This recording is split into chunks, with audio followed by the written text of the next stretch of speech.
Do you have any news about my daughter?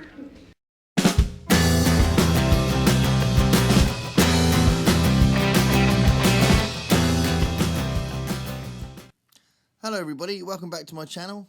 I'm doing a book today that I could talk about for ages and ages and ages. I'm not sure how long this video is going to be, and I'm not sure if I'll get every point I wanted to make about it. But it's a very, very, very powerful book, really well written. It's had rave reviews, and I'd heard about it before, but the reviews are absolutely justified, and its reputation is justified. It's not the kind of thing I'd normally read. And the prompt that got me to read it was the March Mystery Madness Challenge. And I didn't know much about the content of the book, just its reputation. And I'd heard the author's name bandied about a lot. And I understood from reading the back that this might apply to the March Mystery Madness Challenge because of the mystery in the plot. As it happened, the book's very different to what I thought it would be, and there is a central premise in the book where there is a mystery at the center of it, because the reader is left in the dark about what exactly happened to the main character, but it's not really the focus of the book. I'll get to the point what the book is. It's Everything I Never Told You by Celeste Ng. So this is Celeste Ng's debut novel. She's since written another novel that's been heavily praised as well, called Little Fires Everywhere. But this is her debut novel from 2014, and it's a family drama. I don't normally read kind of really realistic family dramas with without sort of like speculative fiction kind of elements, like science fiction, horror, fantasy stuff. That's what I tend to read. So this is an absolutely realistic depiction of a family struggling with something huge, a family struggling with the worst kind of thing to deal with as a family. So I read this as a parent, and I read it as someone who's part of a family with, husband and wife and 2 children. And there are quite a lot of references to mental health and that kind of stuff, and that's a sort of big thing for me as well. And yeah, there's lots of triggers throughout this, as far as how deep it is, how powerful it is, and how much it makes you think, and how gripping it is. But it's a difficult read at times, and it's very, very well written, very well written. So I'll tell you what the plot is, and then I'll talk about why it's so well written. So what I knew about it before I started reading it was that right at the beginning, literally the first line of the book starts off telling you that Lydia had died. And Lydia is a 16-year-old girl, part of this family. And you don't know exactly what happened until right at the end. And by this point, right at the end, you have an absolutely vivid, deep, complex portrait that's been drawn throughout the book of everybody in the family. And Lydia herself is a really major part of the book, because there's so much flashback in it that all 5 members of the family are vividly drawn in this book, and any of them could be described as a main character. So obviously, just to get the plot described properly, I said Lydia was the main character, but any of them could have been. The last moments in the book, the last sort of couple of paragraphs, are one particular character, but it could have been any of them. And they've all got a very complex relationship with each other, and that complexity is drawn out from how brilliantly it's written, and how insightfully it's written, and how real everything is. And that's what keeps you reading. That's why, even though it's quite bleak, and I watched the interview with her earlier today, and she said herself in this interview that she's not a funny writer. It's not funny. There's not a lot of light moments. There's a few light moments. There are some heartwarming moments, but they're not particularly light. There's a really powerful heartwarming moment before the very last kind of event in the book, which really hit home. I think one of the children has a really emotional moment with the father just before the last kind of the last of many confrontations in the book happens just before that. Yeah, I mean, throughout this book, their past, the family's past, the family's secrets, the family's feelings about each other and about themselves, and the family's feelings about Lydia and her relationship with everybody, all gets very fully realised in this book, and you know exactly how they're feeling. There is no doubt that you know them backwards, these 5 characters, by the end of the book. So once that's been established, that this book is about the fact that Lydia, this teenage girl, had died, the book starts developing this portrait of the family, and they're trying to come to terms with it. They don't know exactly what happened, and the reader is getting this insight that the characters don't get about how everyone's feeling. Each part of the book kind of changes as far as the point of view of each character. So there's like a chapter or a couple of chapters on a particular character, and then the focus will be on someone else. And there's lots of different time changes as well. So like I said about the flashback element, you get a sense quite quickly, because it's written so well, you get a sense quite quickly where it is in the narrative that this part of the book is. So it's not like dated or anything. But I think that's quite good, because it helps the feeling, the sort of immersiveness of what you're reading, that rather it being kind of dated like that, you just get that sense because you know them so well, and because you know where everybody was psychologically at that point in their lives. You can go back there quite quickly once those chapters start and you know what that chapter's about. So that's a really good sort of testament to the writing as well. So these sections develop the picture of what happened to her and what happened in the past to make everybody feel like they did, because it's not just about Lydia's feelings, but all 5 of them have very complex feelings that have sadly kind of resulted in this tragedy. And there's another character, well, there's another couple of characters that are really important. So there's Louisa, who is the father's colleague at work, and Jack, who's someone who Lydia goes to school with, who's also a big character in it. They you can say they're not quite as major characters in the sense that you couldn't call them main characters, whereas the other 5, any of them could have been described like that. But they are still fully realised, and you do get that sense that you know Louisa and Jack very well.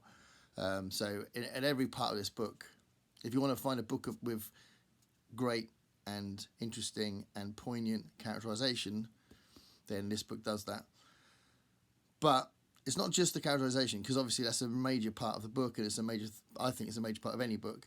But the way the plot unfolds, you are really intrigued about what's going to happen next. It's a real page turner in the sense that everything that's built up over the book, every time something new happens, it compounds what had happened before, and it makes you realise how deep and troubled and dysfunctional this family was, and how these sometimes secrets, but sometimes just tension in things that weren't necessarily that secretive, have created this dynamic in the family, and these feelings that these people have had to deal with themselves about their own personal self-esteem and their own personal goals and what was getting in the way of those goals.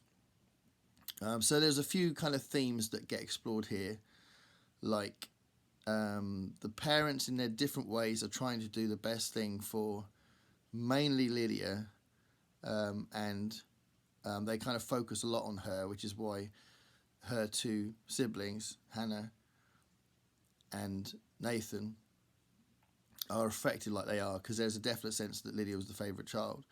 But the pressures that these parents put on Lydia and their focus is absolutely about them dumping their own angst and anxiety on Lydia, and their own sense of their own failings and what they want their daughter to not go through themselves. So that's explored in the book a lot, and quite rightly bouncing off that, Lydia's feelings about that and her own ambitions and her own sense of self-worth and what she feels she can contribute to society and her friendships and that kind of stuff. That's explored as well. Bouncing off that, because I guess everything comes from that, because Nathan's relationship with Lydia and Nathan's relationship with his parents is a lot connected to that. And Hannah, who's the youngest sibling, the youngest character in the book, she's quite insightful. She sees a lot that happens around her, but obviously is quite powerless to a lot of it. And she sometimes makes quite an important contribution to the plot development because of her saying something at the right time or noticing something. And that's quite a really clever, interesting thing, because she's so innocent in the book. And she is the innocent character, if you like. The other four members of the family are not so innocent. So, again, that's explored really well, and she's used really well for that point in the book, that position in the book. It's full of surprises. You don't really know what's going to happen next. It's all very realistic, and all of it makes absolute sense, but you still don't really know where it's going to go, and it takes you in some surprising places. And there's even right at the end, the last sort of 20 pages or so, there's a huge is twist the right word? There's a huge surprise in it that again compounds the story and compounds the relationships even more. All these things that people had said to each other or about other people gets a new reality check with something else that's revealed right at the end of the book. And what actually happened to Lydia is devastating. It's absolutely devastating. That's revealed right at the end. So I've only just finished it. I've only just read that bit of the book, and it was really upsetting. So yeah, it's a really powerful book.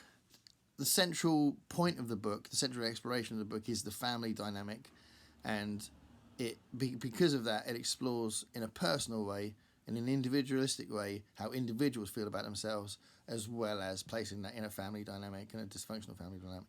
So that's a big central part of the book. But within that, Celeste Ng does explore the issue of race within the context of having a mixed marriage. So her parents are Chinese and American, I think, and in this book, the dad, he's Chinese origin, and the mum character is white American heritage, and that is an issue sometimes because it comes into play with their sense of otherness and their sense of alienation, their sense of self-worth, and their kind of relationship with other people. And that comes out sometimes, and obviously that's coming from her own insight of how she grew up and what she saw in her own family. So that's another dynamic in the book that makes it really interesting, and again adds a lot more power to what they're already dealing with in their own relationships and dealing with the loss of Lydia, their daughter. It's really strange because I had this feeling, I noticed it right at the end, that a lot of the time you just really want it to be a lie, that you want Lydia to sort of turn up. And I think that's just how powerful it is. I haven't read a book like this for a long time. There's another. It wasn't quite as bleak and serious as this, but there's a book I want to talk about, but I want to read it again to talk about it again, which is called The Summer We All Ran Away. I found that really heartwarming and insightful and powerful, all about characterization and characters that I could really identify with, to be fair. This one I could identify it as a position as a father of 2 kids and that kind of stuff. And some of the issues that are in it I could relate to. But I guess it was slightly less. Was it slightly less? No, I don't know if it was slightly less subjective, because I think any book you're going to relate to some aspects of the characters and some aspects you're not going to relate to. So I guess that's the thing. But I need to read that again. But I was just thinking this book has had quite a powerful effect on me in its characterization and how it explores people's own ideas of self-worth and that in a way that I haven't experienced for quite a while. So I'm really pleased I read it, because like I said, I wouldn't have read this by choice, but I was intrigued. I kept hearing Celeste Ng's name, and I was picking 4 books for this March Mystery Madness thing. I was picking 4 books that had a mystery in the plot, and then I thought, well, I'll go with this. It's much more than that. The mystery behind what happened to Lydia does get revealed, but by then you've been on a very, very deep and personal and powerful journey through this family's life. It's so well done. There are some great lines as well that, famously the first line is a really powerful line. I've seen some videos on YouTube of people talking about first lines in books, and this is definitely a candidate for an absolutely incredible first line. So yeah, but there's other lines in the book that I just think, oh, that was beautifully written. And if I did things like put post-it notes in my books, then I could read you some now. But I haven't done that. But yeah, there's just sometimes just the language and the writing and the way she phrases something is beautiful as well. But what is brilliant about this book, what makes you think she is a great writer, is the absolutely on-point insight and how real these characters are, that you really feel like you know them backwards, but you also know they're really human, they're really real, and the way they react to each other is exactly what you would expect. It's very relatable, and it's very bleak. It's very, like I said, some surprises, surprising at times. So it's not massively predictable, and it's quite beautifully written. It is a beautiful book, but just be prepared that it's quite upsetting. So, Everything I Never Told You, book ultimately about family secrets, about self-worth, and about forgiveness, and about like just, yeah, I mean, 2 main parts of that family thing, about parenting, because they make some mistakes in the book, parenting, and about sibling love, you know, the love between brothers and sisters, and how complicated that can get, and how misunderstandings can happen, and jealousies can happen, and things like that. Anyway, if this looks interesting to you, I hope I haven't spoiled too much of it, because I felt like I needed to say a few bits, but I didn't want to say too much so the whole thing's spoiled. But yeah, it's I definitely recommend it, but just be aware that it's very upsetting at times, and it's very bleak, but it's a beautiful, brilliantly written book. Anyway, thanks a lot. Bye.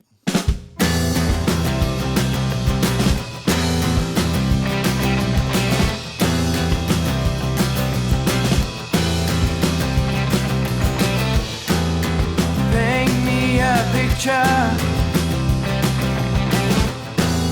of what it's like to be you. Sit up on your high chair